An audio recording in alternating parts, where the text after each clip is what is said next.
Ngayong araw nga ay may gagawin akong makeup transition at eksakto dahil dumating ng in-order kong false eyelashes online.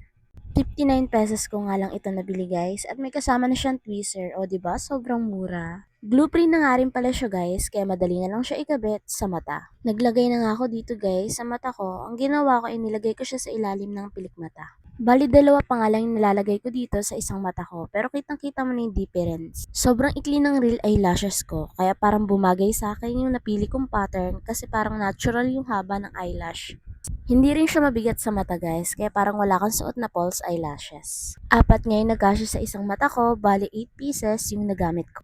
Easy to remove na nga rin pala siya guys at pwede pa siyang gamitin as long as dumidikit pa siya sa mata mo. At kung hindi mo naman siya agad tatanggalin, I think magagamit mo siya ng 1 week straight dahil sobrang dikit nito sa mata so kahit maligo ka, hindi agad siya matatanggal. Ako kasi every makeup transition ko lang naman siya gagamitin so matagal ko pang magagamit. So ganito nga yung itsura niya guys pag naka side view.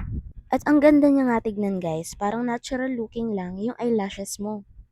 So ayun lang and thank you for watching.